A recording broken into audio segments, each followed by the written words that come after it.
Hey there, it's Derek from Pacific Coast Auto here in Japan, and today we're looking at Lexus ISF. This one here is our first time checking one of these out, and so this is going to be the first time for me to take a look over it, and I guess the first time for anyone who's been a subscriber on this channel. Now this one was bought from auction here in Japan. We're going to be shipping this one over to the UK. Now the ISF is known to be kind of Toyota's, I guess Lexus, but Toyota's sports car. For several years it was basically their only kind of high performance, top level sports car, and I guess it's kind of similar to an M3. It may be even a little bit bigger than an M3, maybe somewhere in between an M3 and an M4. Comes with a 5-liter V8, and then the ISF, the F version, comes with the V8, and that's 420 horsepower, actually just over 420. And then usually, like visually, you can notice because there's an extra fin here compared to the regular version of the IS. And the nose is actually extended a little bit too, possibly in order to fit the larger engine in there. Now the engine just barely fits inside. 420 horsepower, I mean I have driven them, I've never driven this one, but I don't think that you really need any more power than that, especially in a performance package that has such linear power delivery. And so unlike a lot of the turbo engines that dominated Japan's 90s, this one has a lot of straight power curve that gives you nice power in basically any RPM that you might have. Brake cooling ducts that are functional, you can see it goes right in there. And it comes stock with an oil cooler and a transmission oil cooler, and that's one of the things, these didn't come in manual transmissions, they have paddle shifters. And then it also comes with an oil pump that has oil pickup baffles, so that when you corner in the car you don't lose your oil pickup. And so kind of a good idea in Japan where there are a lot of corners. Anyway, here's the auction inspection sheet. I mean, other countries have a lot of corners too, but Japan has some of the best driving roads in the world. Okay, so 2008, that makes this the first year of the ISF, and then that's a 4-door sedan. And the IS is the continuation of the Altezza. So Altezza in the States is called the IS. And then they dropped the Altezza and it became just a Lexus here in Japan, just like it is in the rest of the world. Black leather seats, clearance sonar, push start engine. And then here's the report from the auction inspector. So seat has wrinkles in it, shift knob wear. Interior is slightly dirty and scratched. And it says the monitor in the center console doesn't work. And when I did the cold engine start, it didn't work either, which is a shame because the AC controls are included in the screen. But then after a few seconds, it started working. So it might be an on and off thing. Wheels scratched, and then looking here, windshield rock chip AU2 on the front, and I'll show you that. That's a scuff/dent on the front. These scratches on the left side here, A2, I'll point them out. They're really not that big, and you can probably get rid of them with a polish. So here's one of them. That's bird poo-poo. Maybe this, maybe this. They're all relatively small, and so nothing that I would really worry about. Just that front bumper does have a lot of damage, and I'll show you that just as soon as I'm done the full once around here, so you can get a good look at what the vehicle looks like. And a lot of these come in this kind of Bayside blue looking color, just a bright metallic blue. I guess that was like the premier color. You know, every car, especially sports cars, they have their color that they show off the car in at the auto shows, and then this one was that blue color. But this looks really good in the dark gunmetal gray, and kind of gives the car a little bit more of a sleeper look to it. And that's one of the things about this is the car's aggressive looking, but I think a lot of people see the IS and they don't really notice the difference between an IS and the ISF without taking a look at that duct. And then Lexus didn't make very many of these worldwide, and it looks like plenty of them happened in Japan. So if you do want to buy one of these, Japan has plenty of them. And I would say the prices are pretty good. I can't speak to exact prices of this one, but I was a little bit surprised at how much you can get these for at this time, now that they are just over 10 years old. It's kind of the sweet spot for a lot of performance cars, especially AMGs and BMW M series, Porsches like the Boxster, the Cayman. Even the Panamera is starting to come down in prices. Okay, the quad exhaust is really cool. They're dummy exhausts though, if you look inside. It does have quad exhausts, but they're not as big as the openings let on to be. So we got scuff here in the back. That's what they considered an A2.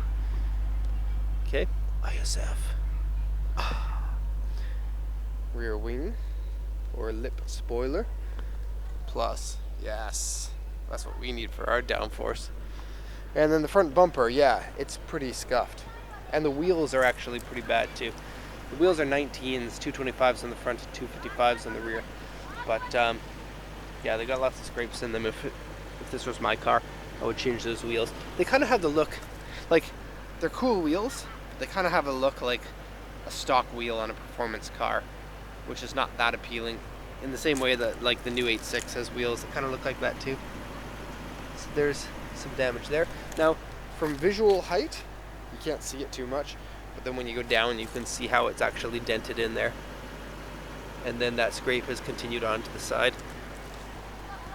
This is before the hourglass grills on the Lexus.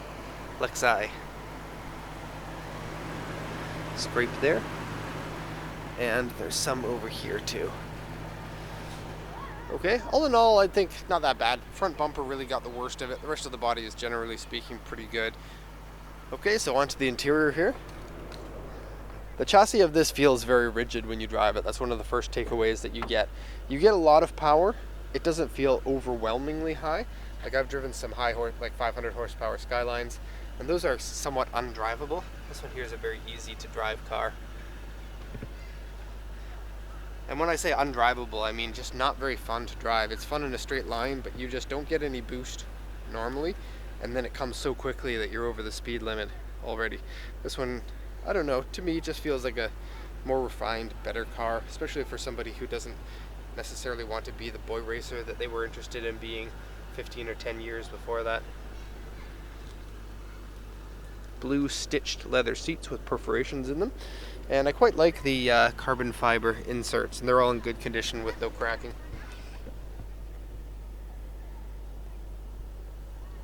Gauges are nice, and they do this little thing when you turn it on. Looks kind of cool. Here it says the map data disc is not inserted, but see, that now works, and AC works. I really don't, this must have been kind of the end of the era of Toyota touchscreens, because most of the time their infotainment system is separated from the AC system, so that if somebody ever wants to upgrade this, then they don't ruin the chances of getting rid of their AC. Now, there are separate buttons here for it, which is a little bit different. It's kind of halfway in between, but it looks like if you were to change this, it might take away your ability to do AC. Steering wheel buttons, vomit button. That's for when you drive around corners too quickly with the traction control off. Quick, press the button! And then like some, yeah. Anyways, a cup holder here. Shifters, heated seats. And smells a lot like cigarettes in here, I'll show you why. Some cars that are smoked in aren't really that bad, but this one's pretty bad, so it's gonna need to be fumigated. Other than that, the interior I'd say is pretty clean. You know, it's a little bit dirty here and there. Nothing a vacuum isn't going to fix. And it's not slovenly, gross, and disgusting like a lot of... Let me rephrase that. I was going to say like a lot of people who smokes cars, but it turns out that most of the ones that are in really bad condition tend to also be from smoking people.